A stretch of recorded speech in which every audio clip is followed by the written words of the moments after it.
few weeks ago, I went camping at Pine Lake Campground. I'm 35 and work as an environmental researcher. I often use weekends for camping. It felt like a good way to collect data and enjoy nature. I'd been looking forward to this trip. I never thought it would turn into something unsettling. I set up my tent near the water. The lake shone under the moonlight and it was peaceful. I jotted down notes and felt relaxed. Everything was quiet, except for the rustle of leaves in the breeze. I thought to myself, this is why I love being outdoors. On the third night, feeling adventurous, I grabbed my flashlight and decided to explore. I wasn't worried. I had my map and knew the area well. As I walked deeper into the woods, I stumbled upon some old signs. They spoke of local legends, disappearances, and strange encounters. I read them out loud, laughing a little. They felt like stories to scare kids. But as I turned to head back, I heard something. It was faint laughter. I froze and my heart raced. Was it just in my head? The laughter faded, but it left a knot in my stomach. I picked up my pace, my flashlight flickering as I hurried through the dark woods. The next day, while I collected data, I noticed an empty campsite nearby. The fire pit had ashes still smoking. I couldn't shake off the feeling that someone had just left. I found a can near the tent. It was fresh. Where had everyone gone? By nightfall, the laughter returned. It mixed with whispers that seemed to dance around me under the trees. I was sure other campers could hear it, but I was still alone. My heart raced as I felt the cold creep back in. I stayed close to my tent for safety. Sleep was impossible. Shadows seemed to close in on me. I kept telling myself it was just the wind or some animals, but I wasn't sure anymore. Each time I convinced myself, I felt a pull toward that empty campsite. I grabbed my map and flashlight, driven by a need to check it out. As I approached, I noticed fresh footprints in the dirt, leading deeper into the woods. My breath caught in my throat. I followed them, heart pounding. They clearly had been made recently. "Hello?" I called out, but no one answered. Suddenly, a chill shot through me. Then I heard a voice ask, "Why did you come here?" I froze, turning around. The woods were empty, but the laughter grew louder. It wrapped around me, like it was taunting me. I stood frozen in place, unsure of what to do. All I could think was I shouldn't have come here. Something wasn't right. I was truly alone, and I couldn't shake the feeling of being watched. The laughter echoed in my mind, continuously pushing me deeper into the panic. I took a step back, but it felt too late. I didn't belong in Pine Lake anymore. I stumbled back from that eerie, empty campsite, my heart racing faster than I could keep up with. I needed to get back to my tent. The laughter hung in the air like a thick fog, and the hair on my arms stood on end. I started retracing my steps, my flashlight beam bouncing nervously across the trees. Each shadow seemed to stretch and sway, threatening to morph into something more sinister. I quickened my pace, but the feeling of being watched clung to me. A rustle in the bushes stopped me dead in my tracks. I turned, my breath heavy. "Is someone there?" I called, trying to sound braver than I felt. Silence greeted me, but I felt the weight of eyes, unseen but present. As I reached my tent, I took a deep breath, hoping the familiar setting would provide some comfort. But when I unzipped the flap, the sight that met me made my gut twist. My notebook lay open, the pages fluttering in the breeze, but it was the scribbles that caught my attention. They weren't mine. Words filled the page. "Leave this place, they are here." Instinctively, I stepped back. My mind raced. Who had been in my tent? I flipped through the remaining pages. Every note I'd written was there, but the clarity that defined my observations was gone. Instead, there were erratic scribbles, as if someone had scrawled random thoughts over my data. Panic surged through me. I looked around, half expecting someone to jump out and reveal the twisted joke. "This isn't funny," I shouted into the darkness. No one responded, but the laughter echoed in the back of my mind, mocking me. I pulled myself together and decided I needed to leave. But then a sudden thought hit me. The fresh footprints. They led deeper into the woods, and I had to know what was there. I grabbed my flashlight and headed out again, despite every logical part of me screaming to stay put. The forest felt different this time. The shadows seemed to shift and the air was thick. I followed the footprint trail, my breath caught in my throat. After a few minutes, I saw something in the distance. A flicker of light. It flickered and danced, like a small flame. Curiosity battled my fear and I pressed forward, drawn by the glow. As I got closer, I saw figures in the light. They were gathered around a fire, their faces obscured in the darkness, but I could sense their eyes on me, boring into my skin. I held my flashlight tightly, but the beam felt weak against their presence. "Welcome," a voice called out, smooth yet chilling. "We've been waiting for you." I froze. It was the same voice I heard before. My instincts screamed at me to run, but I was rooted in place. How did they know I was coming? Who were they? Just then, the laughter returned, louder and closer than before. I blinked, and the fire suddenly flickered out, plunging the woods into darkness. Someone stepped forward, moving quickly. I could barely make out the outline, but it was too late. Everything went dark. I could feel the panic gripping my heart. Whatever was in the woods wasn't going to let me go that easily. I don't know how long I was out. I blinked, but all I could see was an oppressive darkness, as if the night itself had wrapped around me like a heavy blanket. My mouth felt dry, and my heart pounded like a war drum in my chest. I tried to move, but everything felt heavy and sluggish. Then a whisper cut through the darkness. "You shouldn't have come here." The voice was low and cold, slinking into my mind like smoke. I twisted my head, trying to locate the source, but there was nothing but shadows. "You should have listened."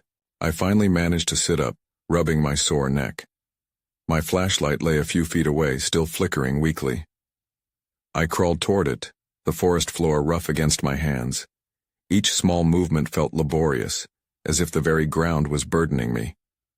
Grabbing the flashlight, I turned it on.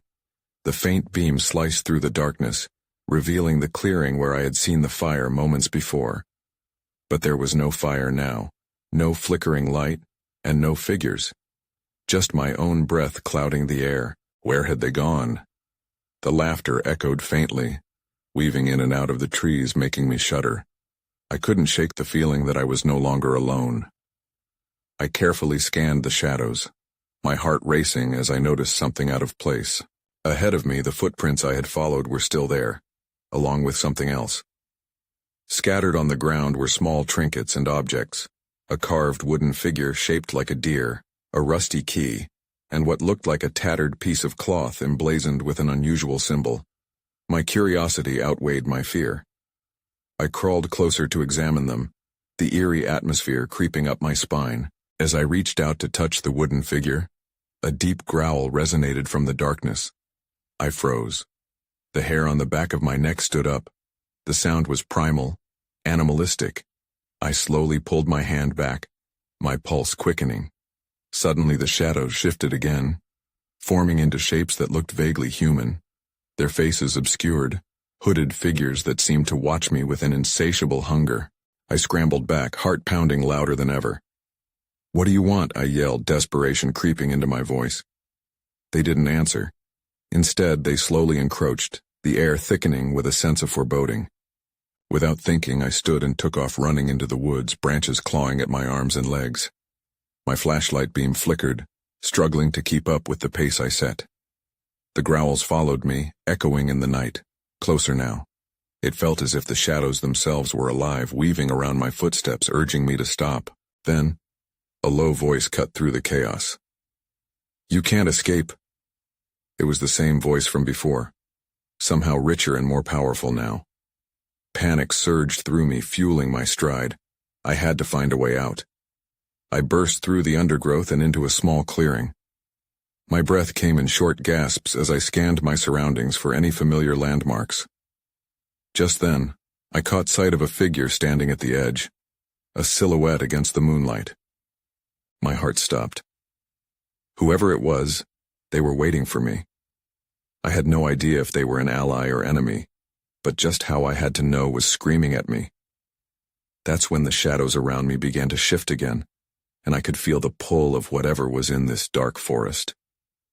I squinted into the dim light, adrenaline coursing through my veins. The silhouette didn't move, just stood there like a statue, and I hesitated. Was it a friend or foe? Something told me I had to find out. I took a cautious step forward. "Who are you?"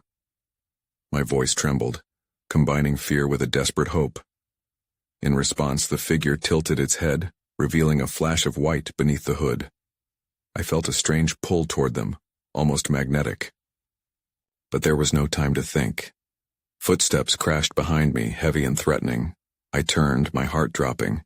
Shadows surged from the trees, rushing toward me, and a primal instinct kicked in. I can't get trapped again. I took off in the opposite direction, darting deeper into the woods. Branches snagged my shirt and skin, tearing at me as I ran. The flashlight flickered, dimming with every step.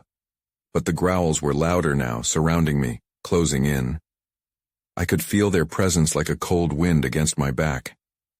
Something was chasing me, and it was relentless. Just when I thought I'd be swallowed by the darkness, I stumbled into another clearing. My breath came out in ragged gasps, and I spun around, searching for any sign of my pursuers. Behind me, the trees loomed tall, their branches resembling clawed fingers. Then I noticed something on the ground. A path, almost covered by brush, winding away from the chaos behind me. The light from my flashlight glimmered off something metallic intertwined with the dirt. Kneeling down, I wiped away the debris, revealing a rusted chain attached to a lock. I frantically scanned my surroundings for signs of safety. They were far from me now, but I could still hear their growls echoing in the distance. I took a deep breath and turned back to the lock. I needed answers. Maybe whatever this led to could help me escape this nightmare. But as I inspected the lock, a shiver ran down my spine. I noticed more objects scattered around, remnants from other lives, pieces of discarded clothing, odd medallions and charms, everything tinged with an unsettling sense of loss. I realized then, this wasn't just a wooded area. This was a graveyard of fears, memories, and possibly warnings. Then I heard the voice again, ringing in my ears. "You should not have come here." I jolted up, heart racing, feeling eyes watching me from the tree line. I turned, but the shadows were still. No signs of the figures from before, but I knew they were there, lurking. It was overwhelming. I suddenly felt trapped, like the forest was a prison. Then, just as I was about to bolt again, a chill gust of wind swept through, carrying with it an eerie melody, like a distant lullaby. It made my skin crawl, inviting yet ominous, and that's when I saw it. A faint glow emerging from the depths of the woods, pulsating softly like a heartbeat. I felt drawn to it, but also terrified. Should I follow it, or would it lead me deeper into danger? The choice hovered before me. I could go back or risk everything for a sliver of light in this nightmare. I took a deep breath, my instincts screaming at me to flee, but something about that glow pulled me in. I hesitated a moment longer, weighing my options. The growls were still echoing, getting closer, and I knew I could only choose one path. With a surge of determination, I moved toward the light. As I approached, the melody grew clearer, wrapping around me like a fragile thread. I felt both comforted and horrified, as if the glow contained promises but also contained hidden dangers. My heart raced and doubts flew through my mind. What was waiting for me? The light led me further into the underbrush. My flashlight flickered out completely, leaving me dependent on the glow. It illuminated the clearing ahead, revealing an old cabin, its wooden walls warped with age and neglect. Vines crawled over the sides like fingers reaching for something lost. Suddenly I stopped. There were voices whispering faintly from inside. It was a soft, urgent tone, but I couldn't make out the words. I pressed my ear against the door, the wood cold and damp. My heart pounded louder than the whispers, which sent a chill down my spine. I turned slowly, scanning the area. The growls had faded, but the heaviness remained. Had they changed direction? Were they lurking just outside my view? I felt vulnerable standing there, so close to the source of the light, yet still unprotected. I hesitated, but curiosity nagged at me. I pushed the door open. It creaked ominously, echoing into the darkness of the cabin. The inside was small, lit only by a faint glow that seemed to emanate from the floorboards. I took a cautious step inside, heart racing. The floor felt warm under my feet, almost alive. As I stared down, I noticed symbols carved into the wood that seemed to pulse in time with the melody. They twisted and turned, forming patterns I couldn't decipher. Instinctively, I knelt down to trace them with my fingers, feeling a strange energy course through me. Then I heard it, a snarl from just outside the cabin, rough and unforgiving. My heart sank. They were still out there. I looked back at the door, and dread washed over me. The voice whispered again, clearer this time. "You must leave before it's too late." I scrambled to my feet, the fear knocking the breath from my lungs. I glanced around the cabin, frantic for an escape route. As I turned, the glow brightened, and a figure stepped from the shadows inside the cabin. It wore the same tattered cloak as the silhouette I had seen before. "Follow me," it said, its voice low and urgent. Before I could respond, a loud crash erupted from outside, shaking the ground beneath me. The door splintered, and I knew I didn't have much time. I had to choose.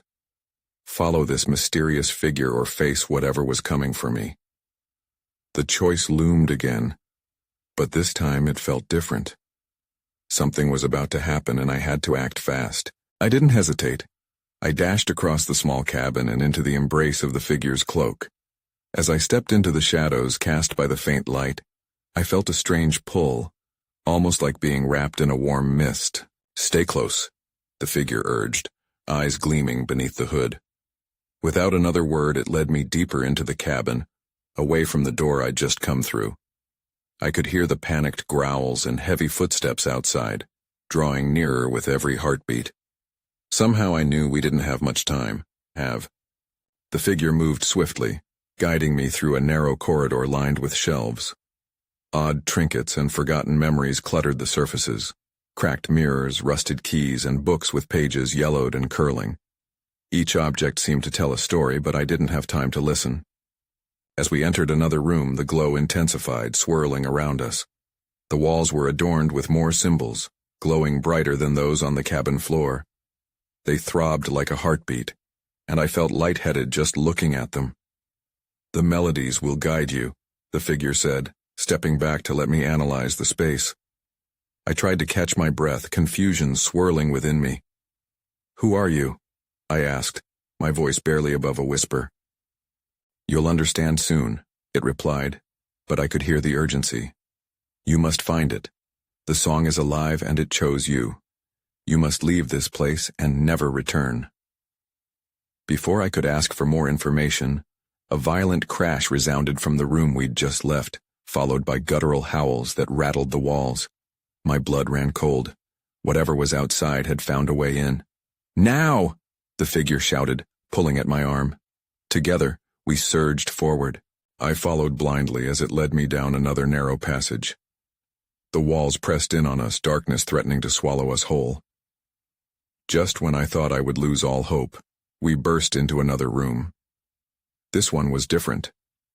Instead of symbols, the walls were lined with faces, carved in the wood, contorted in expressions of terror and despair.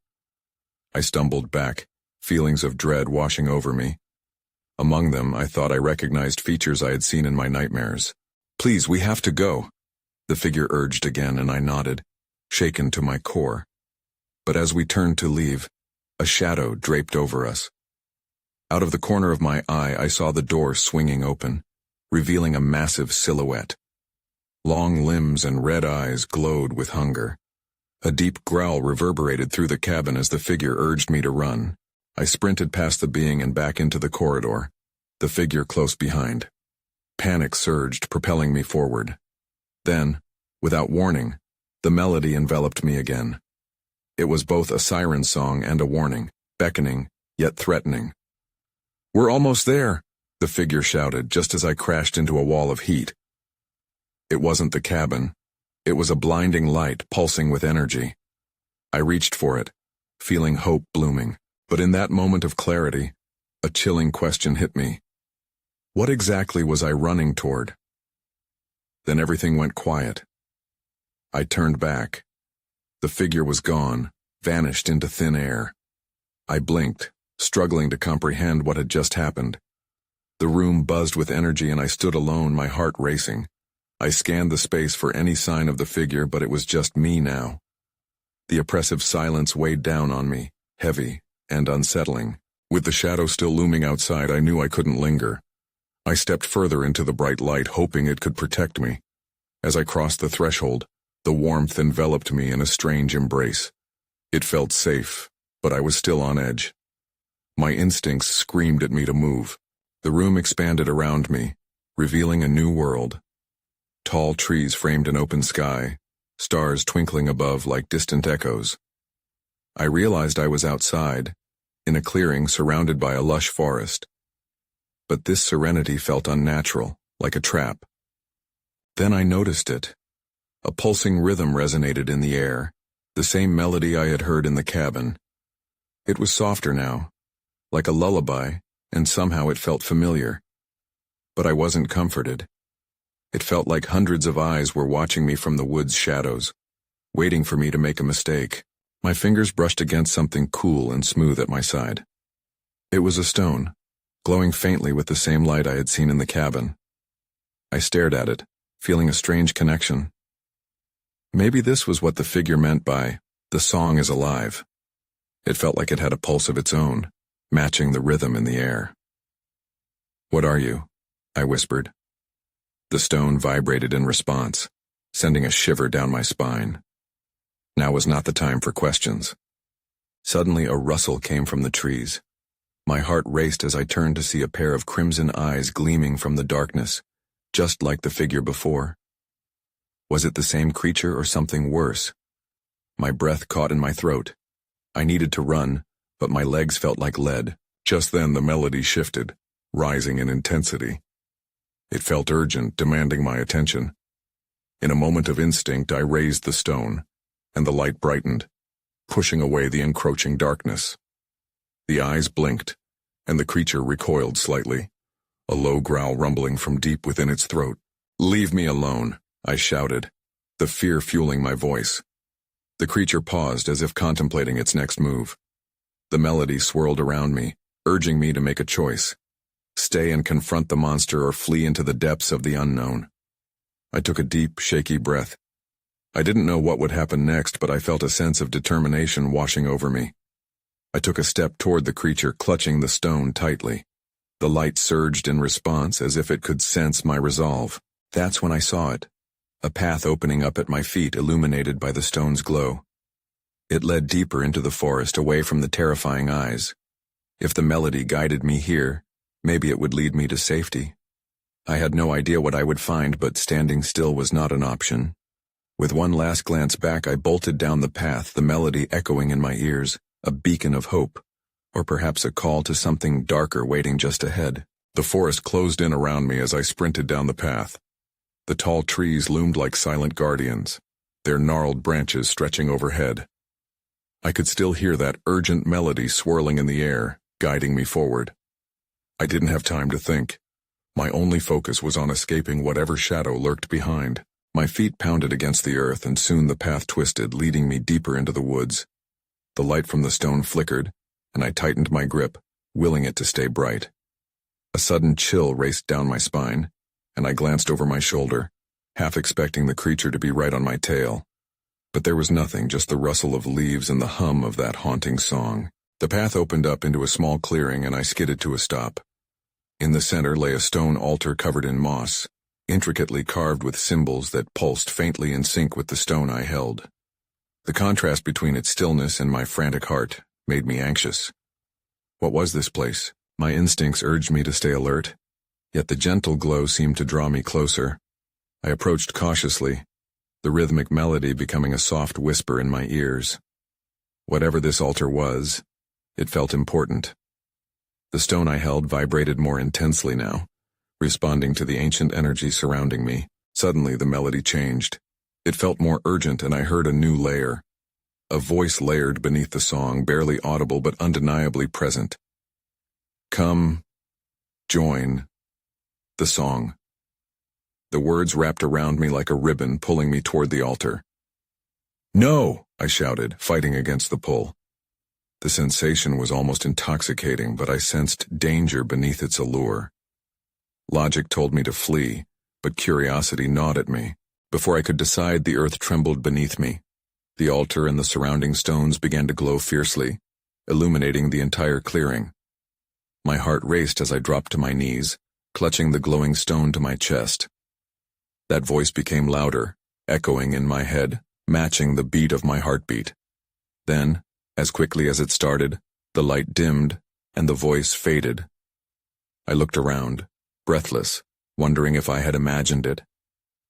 Had it all been a trick? But in the silence that followed, I felt a presence.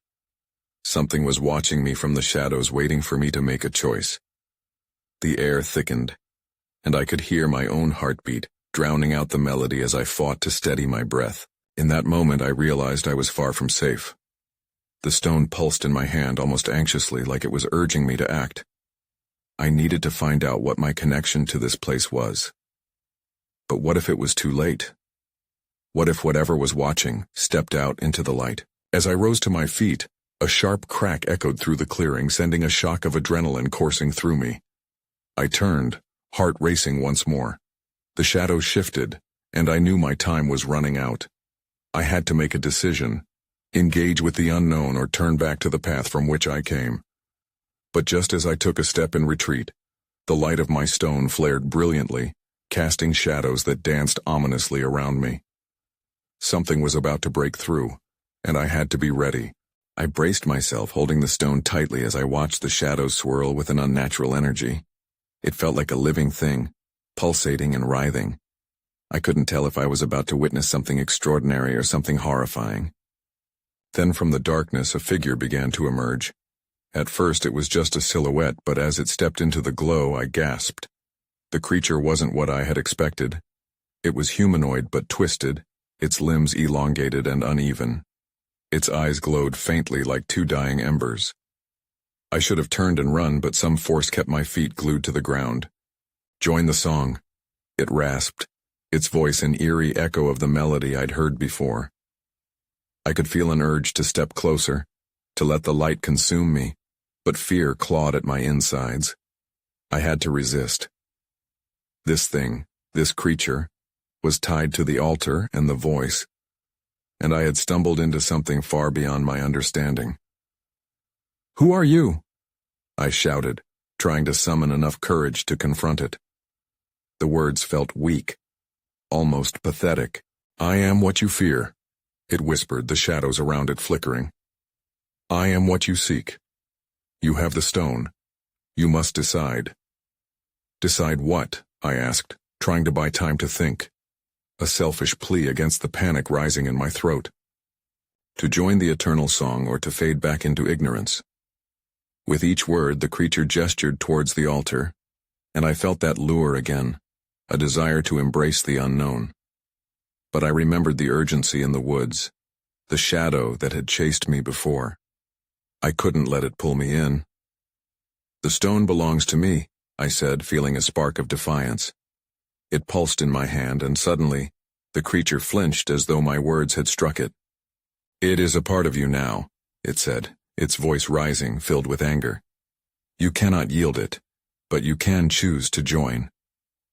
The atmosphere thickened, and I sensed more shadows gathering, swirling around the clearing. Panic rose in me as I realized I needed to act fast. "What will happen if I refuse?" "Your fate is tied here," it hissed, moving closer. "Once the sun sets, you will be one with the song, regardless of your choice." I looked back towards the path behind me, heart pounding. Memories of the creature chasing me flooded my mind. I couldn't go back. But I wasn't ready to give in either. Taking a deep breath, I lifted the stone and faced the creature. "I don't want to join your song." A cacophony erupted as the shadows hissed in fury. "You cannot escape." Just as it lunged for me, the stone blazed brighter, and in that moment my heart dropped. I noticed something tucked by the altar, An old flip phone half buried in the dirt. Was it mine? Had I dropped it when I ran? That's when I saw it. A flicker of light on the phone, a notification. I had no time to ponder how it got here, but I knew it could change everything. With one last glance at the creature, I dashed towards the phone, desperate to find out if there was any way to turn the tide. The moment my fingers brushed against the flip phone, I felt a rush of energy course through me. I quickly flipped it open and glanced at the screen, heart pounding. There were no missed calls, no messages from friends or family, just a simple notification that read, "Emergency SOS activated." Panic flared deep in my gut. Had I done that? Had I inadvertently sent out a signal from this place? I focused on the screen, willing it to provide some way out.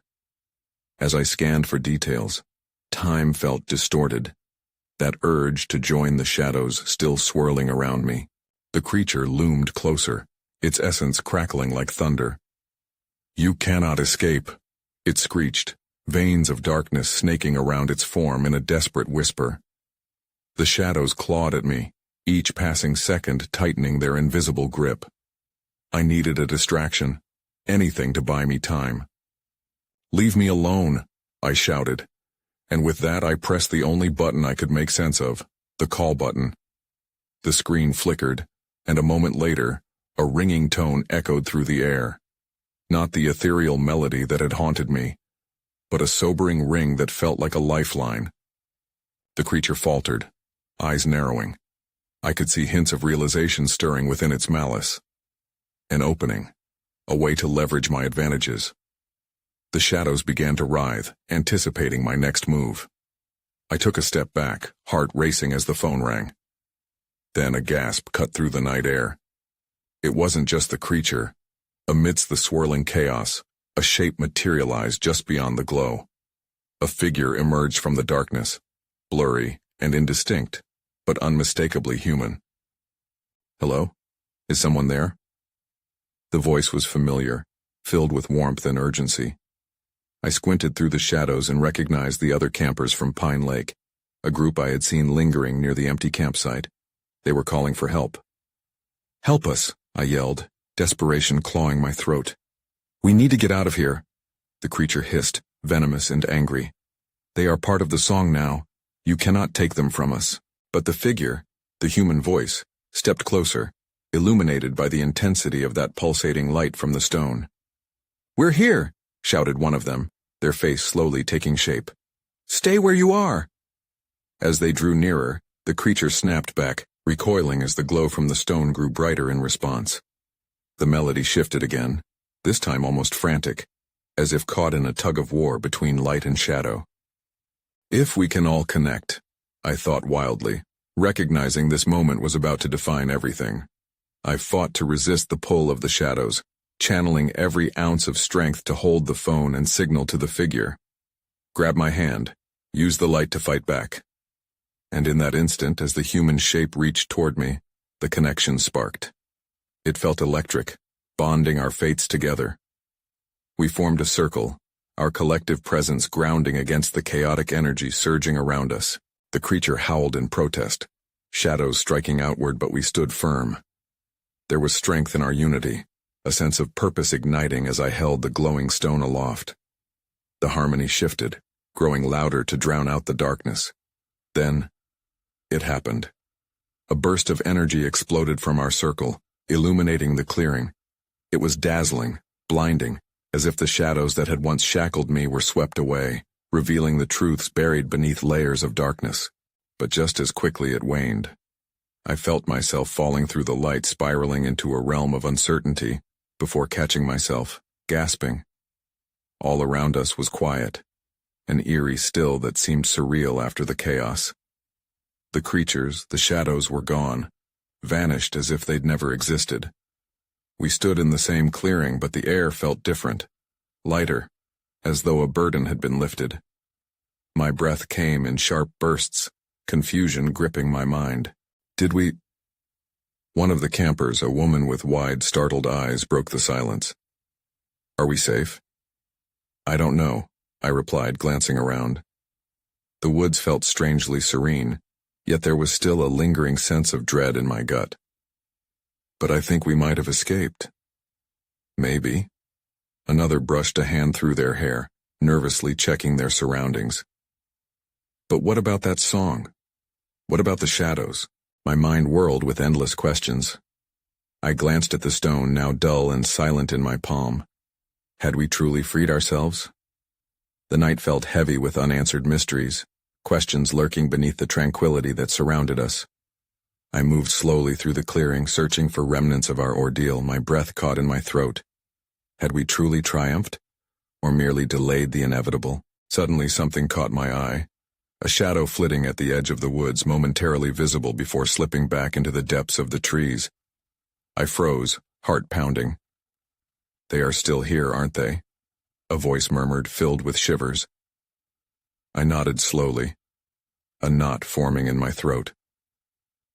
It seems so, I whispered, glancing once more toward the trees standing guard. Knowing that while we may have escaped for now, a part of the darkness lingered just beyond our view. The tension in the air reminded me that the true escape might still elude us, that we would need to carry this weight wherever we went. And while the night had softened, the shadows swirled ever closer to the edges of our memories, reminding us that sometimes they linger long after we leave, waiting patiently, whispering softly. And I knew I would never truly forget what lurked at Pine Lake Campground.